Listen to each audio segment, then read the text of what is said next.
Hello everyone, welcome to our chemistry revision series. आज हमारा target है अमाइंस के सभी इंपॉर्टेंट क्वेश्चंस को कवर करना, जहां पर हमें पीवाईक्यूज कवर करना है, बहुत इंपॉर्टेंट कॉन्सेप्चुअल क्वेश्चन कवर करना है। मतलब इस वीडियो को आप कंप्लीट करो तो आप अमाइंस में 100% कंप्लीट आपकी प्रैक्टिस हो जाएगी। तो सभी क्वेश्चंस और उनके हर तरह के कंप्लीट सॉल्यूशन और साथ में ट्रिक्स को लेकर हम इस वीडियो को कंप्लीट करने वाले हैं। Let's begin.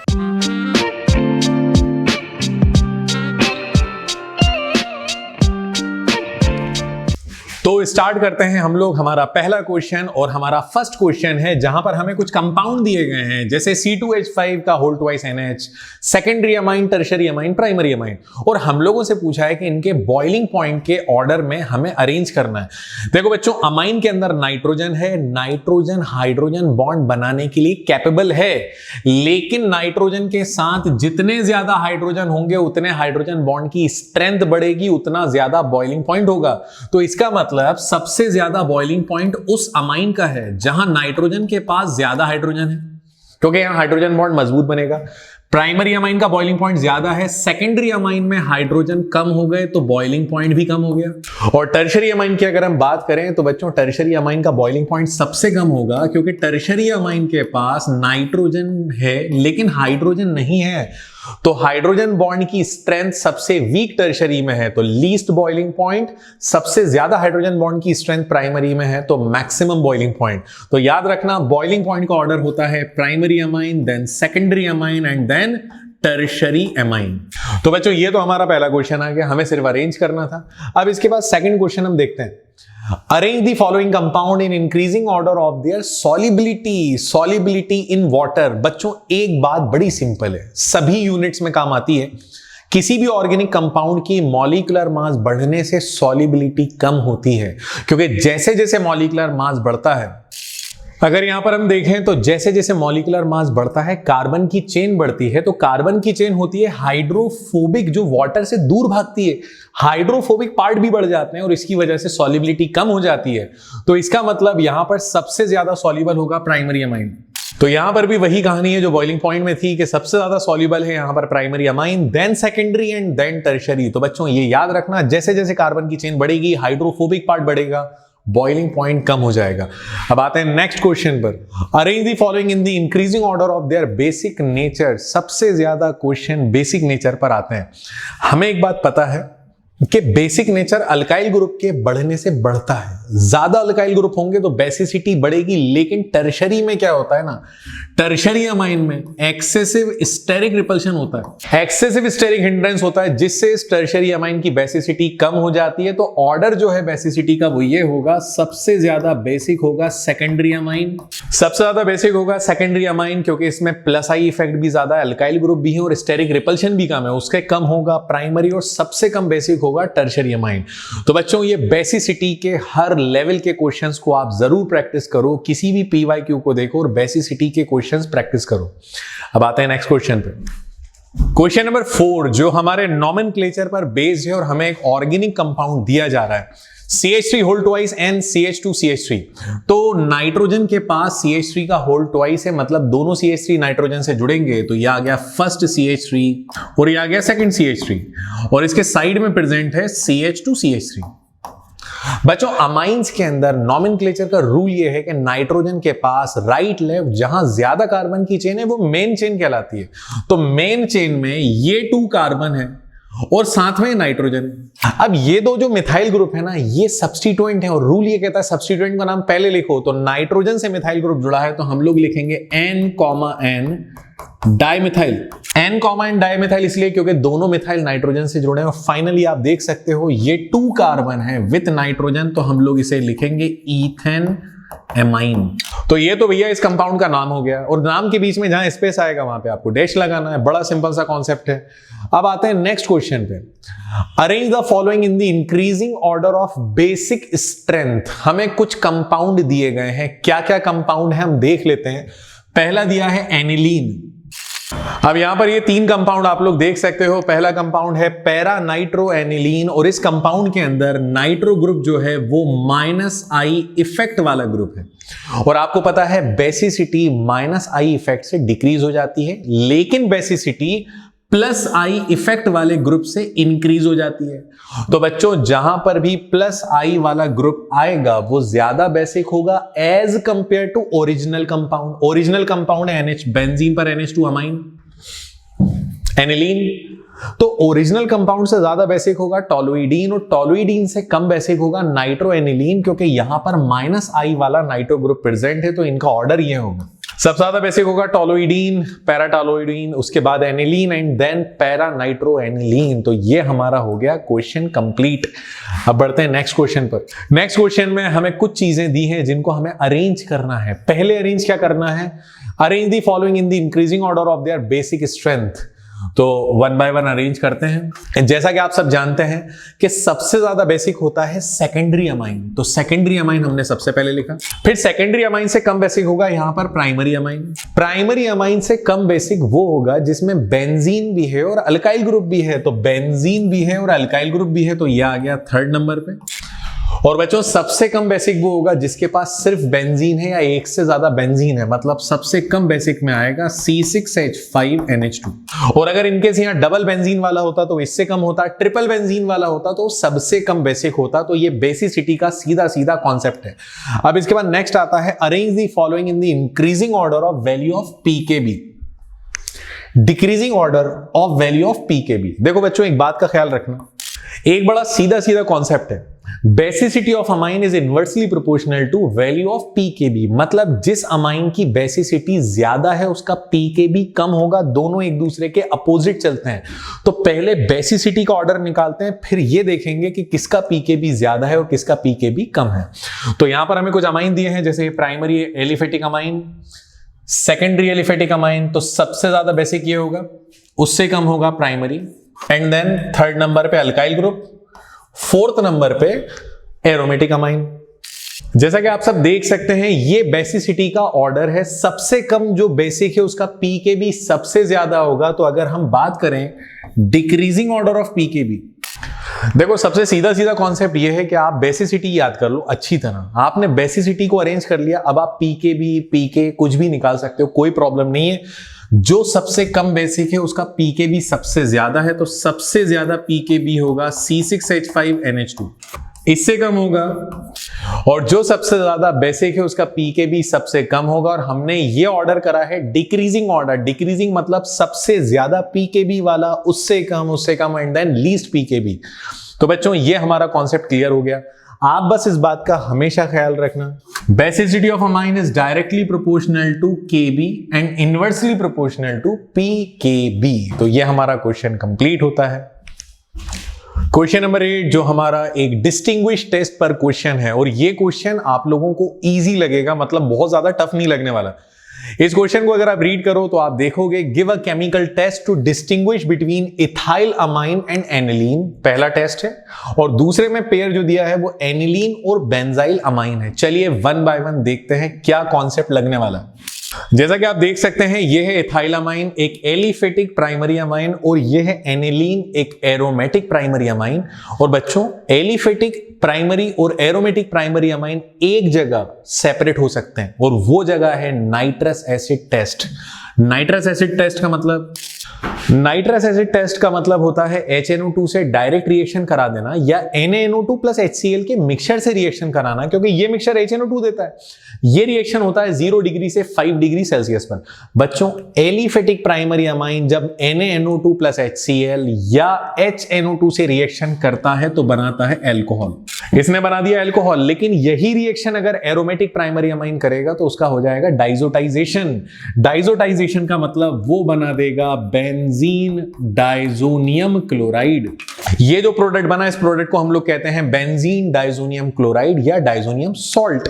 और सेकंड वाला जो रिएक्शन आपको दिख रहा है इस रिएक्शन का नाम है, तो NaNO2 sodium nitride plus HCl का जो टेस्ट है, मतलब नाइट्रस एसिड का जो टेस्ट है, वो सबसे बेहतरीन टेस्ट है। जब भी आपको एनिलीन नजर आए, चाहे वो एनिलीन एलिफेटिक अमाइन के साथ हो, चाहे वो एनिलीन किसी अदर अमाइन के साथ हो, आप नाइट्रस एसिड का टेस्ट लगाओ, एनिलीन जो है वो दे देगा डाइजोनियम सॉल्ट और अदर कंपाउंड डाइजोनियम सॉल्ट नहीं बनाएगा। सेकंड वाला क्वेश्चन देखते हैं, एनिलीन और बेंजाइल अमाइन। जैसा कि आप देख सकते हैं, इस बार मैंने एनिलीन को बेंजीन का स्ट्रक्चर बनाकर लिखा। पिछली बार मैंने C6H5 करके लिखा था। एनिलीन आ गया, मतलब फिर से नाइट्रस एसिड टेस्ट लगाना है। नाइट्रस एसिड टेस्ट का मतलब है reaction with a mixture of NaNO2 plus HCl। और आप देख सकते हो टेम्परेचर फिर मैंने वही लिया है, 0 डिग्री से 5 डिग्री। 0 डिग्री का मतलब 273 केल्विन, 5 डिग्री का मतलब 278 केल्विन। सिंपल है। जब आपको पता है एनिलीन जब रिएक्शन करेगा इन दोनों से तो एनिलीन बनाएगा डाइजोनियम सॉल्ट। और वहीं पर अगर हम बेंजाइलामाइन का रिएक्शन कराते हैं NaNO2 प्लस HCl से तो यहां पर कोई रिएक्शन नहीं होगा। तो बच्चों बेस्ट मेथड है, जब भी एनिलीन किसी के साथ आए तो आप नाइट्रस एसिड टेस्ट मतलब NaNO2 प्लस HCl का रिएक्शन कराओ, डाइजोनियम सॉल्ट बनाओ। चलिए हमारा नेक्स्ट क्वेश्चन थोड़ा बड़ा सा क्वेश्चन है तो इसको समझना पड़ेगा।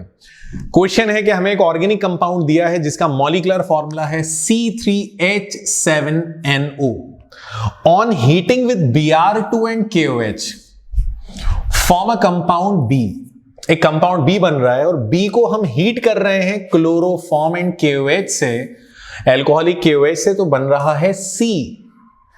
और फाइनली C को हम जब रिएक्ट कराते हैं and on reacting with C6H5SO2Cl, बच्चों इसको कहते हैं benzene sulfonyl chloride Hinsberg reagent, form a compound D which is soluble in alkali. अब आपको ABC बताना है। देखो यार, पहली बात तो यह है C3H7NO, ये जो कंपाउंड आपको नजर आ रहा है इसमें 3 कार्बन है। 3 कार्बन के साथ आप अगर देखते हो ये जो कंपाउंड हमने पहला लिया हुआ है, ये कंपाउंड 100% अमाइड है, क्योंकि अमाइड ही एक लौता कंपाउंड है जो Br2 और KOH से रिएक्शन करता है और एक नया प्रोडक्ट देता है। जब इस अमाइड का रिएक्शन हम लोग Br2 और KOH से करेंगे तो बच्चों ये रिएक्शन हॉफमैन ब्रोमामाइड रिएक्शन कहलाएगा, जहां पर अमाइड डायरेक्ट रिएक्शन करने पर अमाइन बनाता है। अमाइन बनाने के लिए CO हटा दो तो बन जाएगा CH3। ये आ गया कंपाउंड B। अब एग्जामिनर बोल रहा है कि B का रिएक्शन हम कर रहे हैं क्लोरोफॉर्म एंड KOH से। तो बच्चों जब अमाइन का रिएक्शन क्लोरोफॉर्म और KOH से कराया जाता है ये कहलाएगा कार्बाइल अमाइन रिएक्शन। और आपको पता होगा कार्बाइल अमाइन में कि जब आप अमाइन का रिएक्शन मतलब प्राइमरी अमाइन का रिएक्शन क्लोरोफॉर्म और KOH से कराते हो तो यार एक बड़ी ऑफेंसिव स्मेल या एक फोल स्मेलिंग प्रोडक्ट बनता है और वो होता है आइसोसाइनाइड। और फाइनली ये बन गया आइसोसाइनाइड, दैट इज C।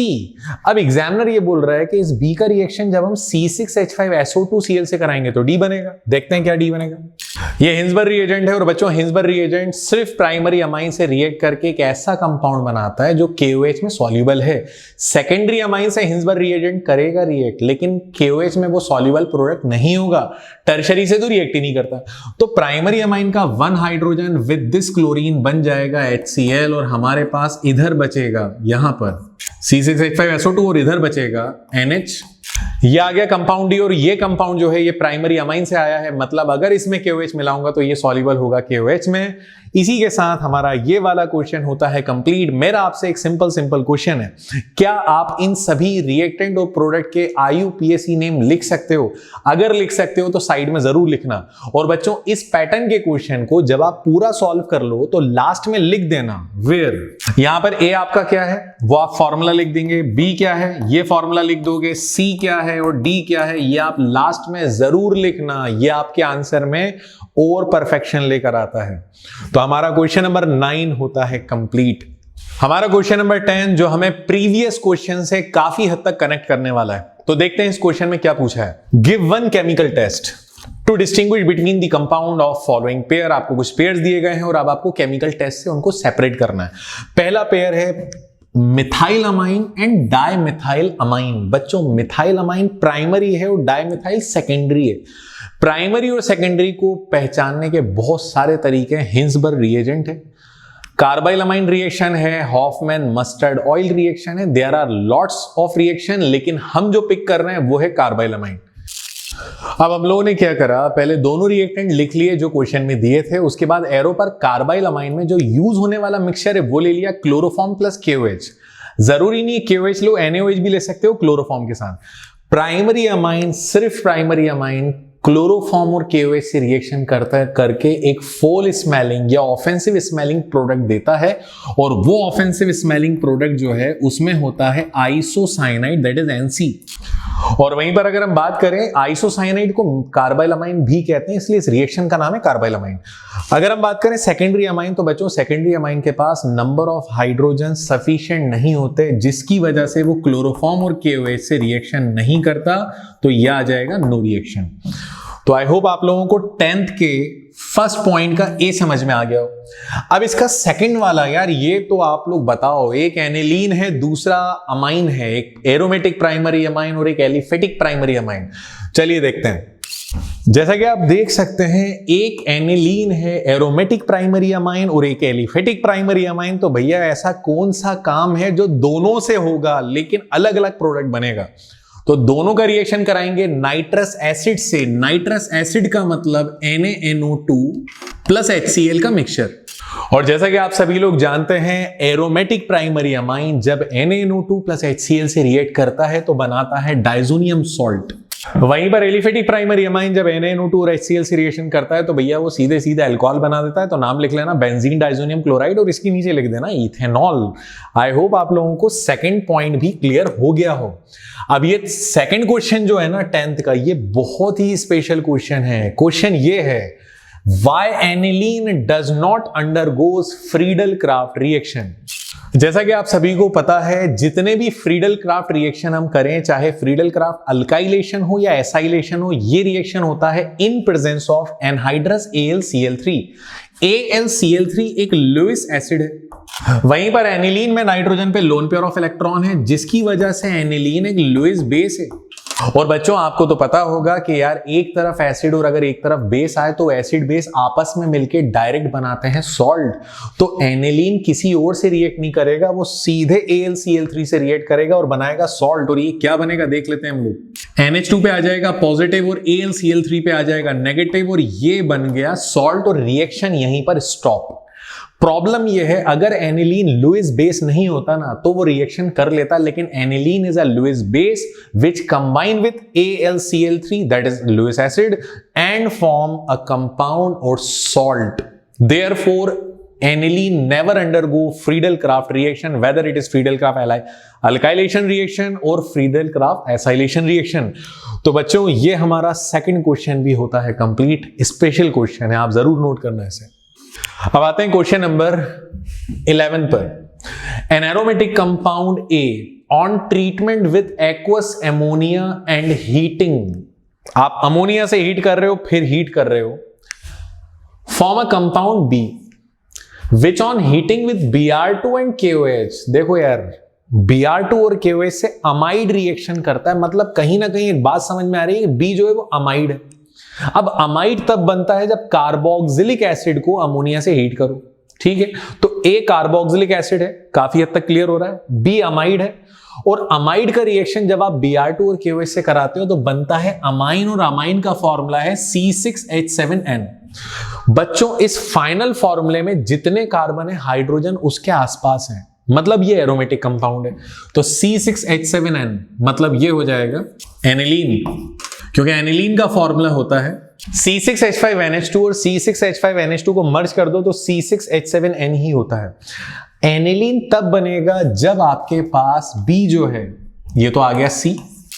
अगर आपके पास अमाइड है तो अमाइड का सिर्फ CO हटा दो, आपको फाइनल प्रोडक्ट मिल जाएगा। Br2 और KOH का यही रिएक्शन होता है, तो ये B है। और ये जो B बना है 100% ये B बना है बेंजोइक एसिड से, क्योंकि बच्चों बेंजोइक एसिड ही एक लौता ऐसा मॉलिक्यूल है जिसको हीट करेंगे अमोनिया के साथ तो बनाएगा बेंजअमाइड B।